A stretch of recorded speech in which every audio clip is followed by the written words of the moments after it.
Right now at noon, President Trump has some harsh words for former Speaker Paul Ryan. What's fueling this latest back and forth? And R&B singer R. Kelly is back behind bars again, arrested overnight on new charges. From the Channel3000.com Alert Center, this is News 3 Now at noon. Good afternoon, everyone. I'm Mark Kane. Thanks for tuning in to News 3 Now on this Friday afternoon. We'll get to those stories in just a bit. But first, let's head over to the Weather Center. Meteorologist Chris Reese has a look at your first alert forecast. Good afternoon, Chris. Good afternoon, Mark. What a gorgeous day it is outside. Behind me, crystal blue skies. It's hard to find any kind of cloud cover outside as well. Temperature-wise, it's not that bad. 79 degrees. Winds out of the west and southwest at 6 miles per hour, and dew points are in the 50s. So, yes, the moisture in the air is a little noticeable, but it's comfortable out there. Janesville at 81 right now, Boscobel at 83. Most of our temperatures across southern Wisconsin right now are ranging from the mid to upper 70s and then into the low and mid 80s. And there are no showers or thunderstorms over us right now, but we're going to be watching that as we go throughout the day. What we're looking at is a little cold front that's trying to move in from the north and west. I say little cold front just because things are going to get warmer beyond that. But there is a risk, especially from Rhinelander towards Green Bay today, for some strong to severe thunderstorms to develop this afternoon. I think we will stay on the dry side, look for temperatures to top out around 85 this afternoon. And that's a cool day compared to what's to come. We are looking forward to that forecast. All right, we'll see you in a few minutes. Topping the news at noon, President Trump is in Wisconsin right now. He's touring a manufacturing plant in Milwaukee and will later take part in a fundraiser there.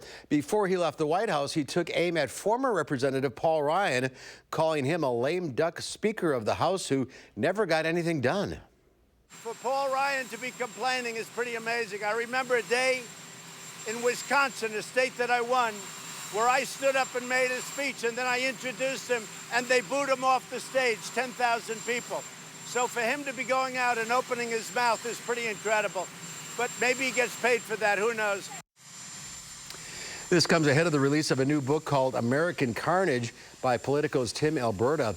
Alberta writes that Ryan left Congress in January because he couldn't bear the thought of another 2 years with President Trump. In conversations with Alberta after retirement, Ryan claimed the president was ignorant about politics. Also in Washington today, Labor Secretary Alex Acosta announced that he is resigning after the fallout from his handling of the 2008 plea deal with Jeffrey Epstein. Acosta walked out of the White House into the South Lawn with President Trump. The president said he accepted Acosta's resignation this morning. With another round of ICE raids expected to start this weekend, immigration is taking center stage in the early parts of the presidential campaign. 4 Democratic candidates took part in a presidential town hall yesterday in Milwaukee. Julian Castro, Beto O'Rourke, Elizabeth Warren, and Bernie Sanders were all asked about their thoughts on what is happening at the border and how the country should handle immigration. You have a heart, whether you're in Wisconsin or you're in Texas or California or Iowa or no matter where you are.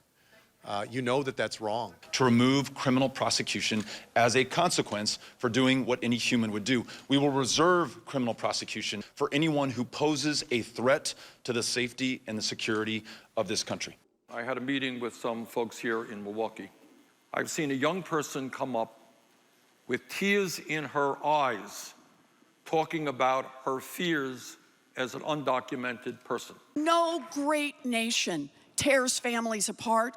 No great nation locks up children. And that's critical.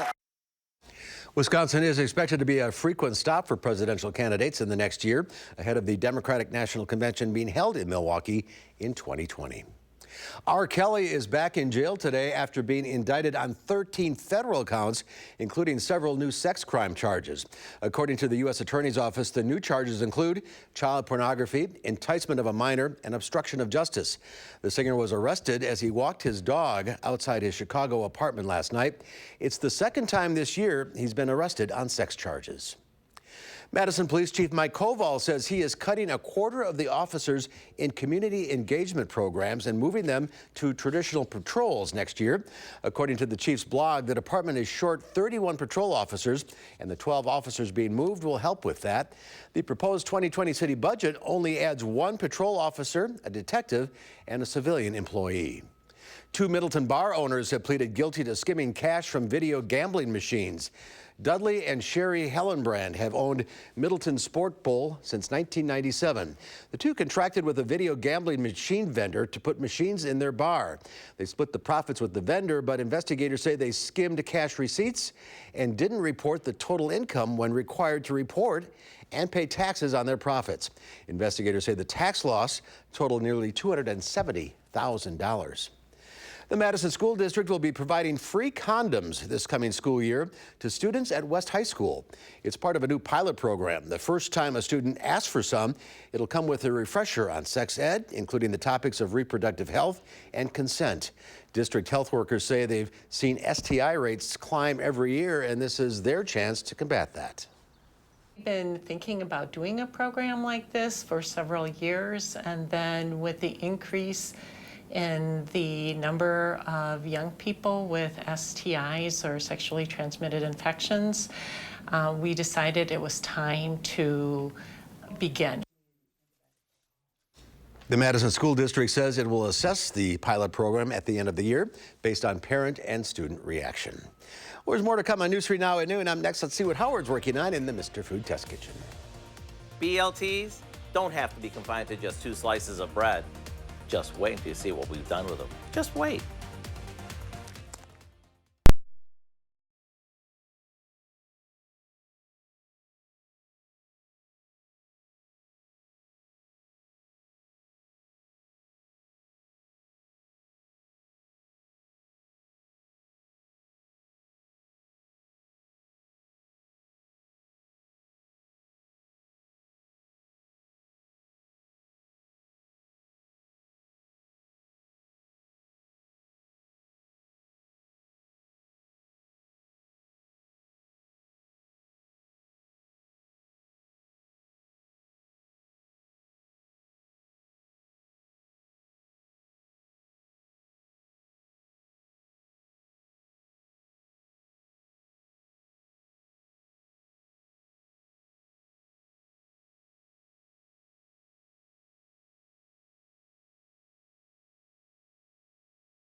Nothing's better than a good old-fashioned BLT. You know, as we approach the halfway point of summer, we may be getting a little burnout eating the same old side dishes every time the family gets together. So to keep things fresh, we came up with a twist on a basic macaroni salad that's inspired by a BLT. So if you love bacon, lettuce, and tomato like I do, then you'll love this. We start off by cooking a pound of elbow macaroni until it's tender. We drain it, rinse it, and drain it again. While that cools, we mix together some mayo and a few off-the-shelf spices. Now we add the pasta to this, along with some cherry tomatoes that we've cut up, a handful of baby spinach, and a bit of crumbled cooked bacon.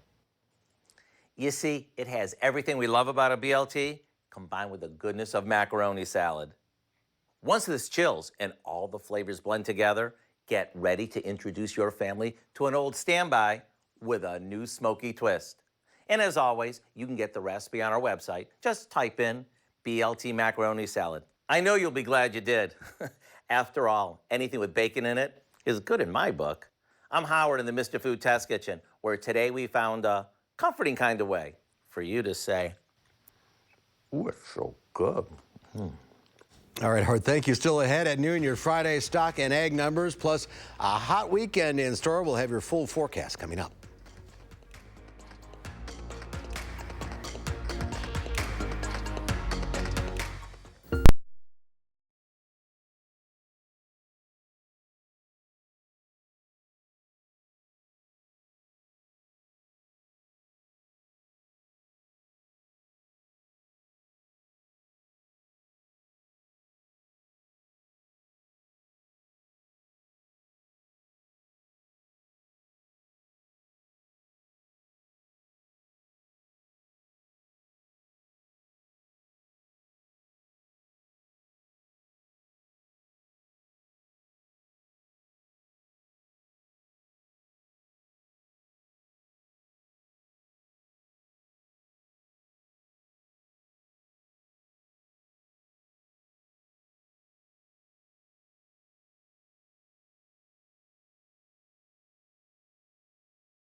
Our Call for Action phone bank is open right now, ready to take on your consumer issues. You can call our hotline. Volunteers will help you with any consumer complaints. The number is 608-270-2833. The service is open every Monday, Wednesday, and Friday between 11 and 1. Well, two automotive giants are teaming up to develop the next generation of cars, and a new report says Google is listening even when you don't want it to. Here's today's Money Watch report.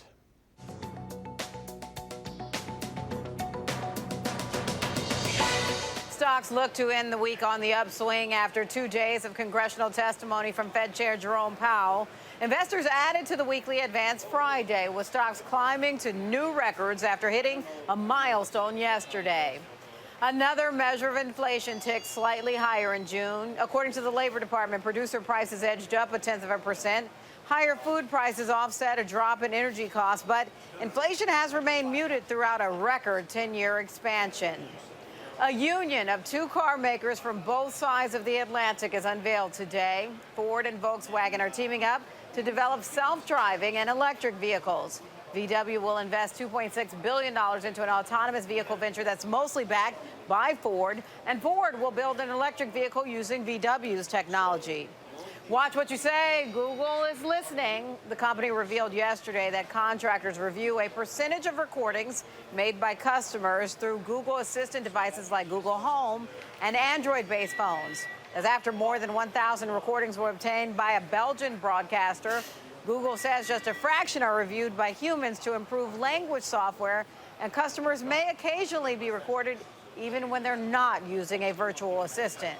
And that's your CBS Money Watch report. For more, head to cbsmoneywatch.com. At the New York Stock Exchange, I'm Diane King Hall. Diane, thank you. Let's check Wall Street at the noon hour. The Dow Industrials continues to climb up 158 points. The NASDAQ up 38. The S&P 500 up 7. Let's check in now with Q106 Farm Director Pam Yankee on this Friday. County fairs going on all over the place in this heat. Yeah, that's right. And I'm laughing because I'm thinking to myself, if my Alexa's listening to me when I don't want her to be listening to me, she's going to think I'm crazy. They'll send a booby hatch my way. Oh, Lord. All right. Yeah, you're right, Mark. This heat is going to be something we've got to deal with, not just this weekend, but through the rest of the county fair season. When you're out at county fairs, and I sincerely hope that you'll still get out and support those kids, I want you to pay particular attention on how they're managing their animals in the heat. You'll notice that they've got frozen water bottles in the bunny cages to keep those little rascals cool, along with probably fans. In the livestock, the big livestock barns, you'll probably see the kids are washing the animals more often. It's not because they're dirty, but if we can get those animals wetted down just a little bit and then put them in front of a nice barn fan, that helps to keep them cool and comfortable. In fact, I would venture to say that if you go to any of our county fairs, you will find those animals far more comfortable at the fair than they might have been back home on the farm. But our farmers are stepping up their game for sure. So as far as the markets are concerned today, it is all about the weather. Our grain market is surging today, corn and soybeans in particular. We've got hot, dry weather that's coming in the upper Midwest. Should help our crop, but we also have to keep an eye on, I think they're calling it Tropical Storm Barry down by New Orleans. That rascal could bring 10 to 20 inches of rain right around the Baton Rouge, New Orleans area, and that shuts down any of our international movement of grain. So that is something the market's paying attention to very, very closely. On the close today for Friday, barrel cheese dropped 2 3/4 cents to 174. 40-pound block cheese down 4 1/2 at 178.5. Double A butter up a quarter, 241 1/4. But I'm afraid our dairy complex looking soft today. On the upside, Mark, the check is in the mail for our Wisconsin dairy farmers that signed up for the Dairy Margin Coverage Program. USDA said yesterday to date, about 10,000 dairies have signed up for that new element under the 2018 Farm Bill. And basically every month of 2019 has triggered payments, so it's a retroactive. They'll get payments all the way back to January if they signed up. I think it's the 950 coverage level for that program. So maybe a check in the mail never sounds bad. It may not be a big check, but at least it's coming. Anything helps. Have a great weekend. See you later. Yep. Chris is here now with our first alert forecast and some heat on the way. Some heat is on the way. Where it's not as hot, things are certainly rainy. We're tracking the Gulf Coast right now as Tropical Storm Barry does have the potential to become a hurricane before making landfall later on tonight into tomorrow. Here's how things look right now. And from a radar perspective, it doesn't look all that impressive. That's because most of the showers and thunderstorms associated with this are actually outside of the United States radar range. But when you look at satellite, that's where you begin to see the full picture. This huge core of convection where the clouds are really blowing up and blossoming. This is where Tropical Storm Barry is strengthening right now, winds of 65 miles per hour, and he is likely to become a hurricane before making landfall. Hurricane warnings all throughout the Louisiana coastline right now. You're talking from just south of New Orleans over towards Lake Charles. Tropical storm warnings as you work your way just towards the north and then over towards parts of Mississippi as well. Here's the Barry forecast. We put this into motion. Look at where it'll likely make landfall sometime between tonight and tomorrow as a Category 1 hurricane. Winds are expected to reach 75 miles per hour with gusts near 90. That'll then move towards the north, becoming a tropical depression portion over Arkansas, and then eventually bringing the tropical remnants towards the Ohio Valley. Places like Tennessee into Kentucky and southern Indiana could likely get in on some heavy rainfall from the tropical system. We could see some rain of our own, certainly nowhere near as much coming from Barry. Right now, things are completely dry on high-resolution Doppler, but our rain chance will be coming from the north and west tonight. We have a very weak cold front trying to move towards the south and east in due time. As it does so, we're going to be watching the zones mainly north of us for a chance of showers and thunderstorms to develop. There's a slight risk for some of those to be severe. That's primarily between Green Bay and Rylander, and honestly, I think that's the best chance to see rain at all. We do have a marginal risk for severe storms here in Madison. I just don't think we're going to see the rain later on tonight. Things are dry right now. The atmosphere dry as well. Check it out. Crystal blue sky. The temperature 79 degrees. Lots of 70s and 80s are showing up across southern Wisconsin. But then you talk about the dew points. Dew points are more so in the upper 50s, and that is relatively drier air compared to what you would normally expect to truly get some decent storms. The dew point comfort meter anywhere between noticeable and a bad hair day, depending on how you take it. But here's how things are going to play out. 85 degrees, still dry this afternoon. That's the front. That's the chance of showers and storms, and then we dry out overnight. The best chance of showers and storms will likely come sometime Saturday afternoon, and even still, those could pass further towards our south. So we're going to watch it, but the bigger story, of course, is the heat. 8 alert days out of 10 days. Call it alert week, if you will, but we are going to have the heat and humidity around with temperatures in the 90s for a while. All right. All We've right. been warned. Yes. We'll be right back. Stay with us. It's common to see a correlation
We have breaking news from our Channel 3000 Alert Center. The Columbia County Sheriff's Office has charged 29-year-old Vanessa Berger of Portage with first-degree reckless homicide. It comes after a lengthy investigation into the September 2018 overdose of a 48-year-old Portage woman. This incident was part of a string of 4 overdose deaths in Columbia County in the span of approximately 1 week back in 2018.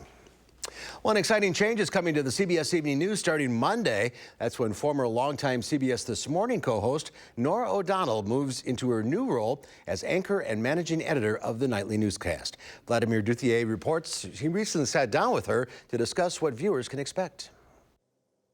Tune into the CBS Evening News. Norah O'Donnell is ready to begin a new chapter as anchor and managing editor of the CBS Evening News. It's incredibly exciting and humbling, really. She joins a legacy that includes legendary CBS News anchor Walter Cronkite. One of the things he said is journalism is what makes democracy work. And I believe that more firmly than ever. I think people are hungry for and craving an independent, non-biased, fact-based source for news. O'Donnell grew up in a military family, which helped her understand that the news impacts real people. Decisions made in Washington from the White House and Congress in terms of sending men and women overseas, veterans benefits, those mattered personally in our household. O'Donnell has an extensive background covering politics, including serving as CBS News' chief White House correspondent. She says the CBS News team is uniquely positioned to cover the 2020 presidential election. You've covered 6 presidential campaigns. This one's going to be one for the ages. Yeah, our goal for the CBS Evening News is not to follow the news. We're going to break news. There's going to be an urgency and a set of context and depth and clarity like we've never had before. Be vigilant. The 2-time Emmy winner has sat down with presidents, princes, and CEOs, and plans to continue getting the big interviews. Why do you think that so many people feel comfortable in talking to you, sitting down for an interview with you? Trust. I'm proud of that people feel like they can trust me. They know they're going to get probably a tough question, and that's my job as a journalist to do that. But hopefully they know that what we do at CBS News is we do it with integrity, and we do it with trust, and that ultimately is how we succeed. The CBS Evening News with Norah O'Donnell begins Monday. Vladimir Duthier, CBS News, New York. And Norah will follow in the footsteps of Walter Cronkite when she and the CBS Evening News broadcast live from the Kennedy Space Center on Tuesday to commemorate the 50th anniversary of the moon landing. And Chris is here with one final check of the forecast. Well, today is a cold day compared to what's to come later on. Expect the sunshine to continue. There is a chance for showers and thunderstorms. I just don't see it making it all the way down here. Lots of dry air in place, but I'll keep the chance around. Otherwise, we'll be dry this afternoon with temperatures around 85, 88 Saturday. On Sunday, we'll hit 90, and we will hit 90 every single day from then on out. The humidity will be high as well. Heat indices on all of those alert days could be as warm as 105 to 110 degrees. So be prepared for the heat, folks. Make sure you have plenty of water on hand. Alert week, right? That alert week. All right, Chris, thank you. See you back here at 4. Have a great afternoon.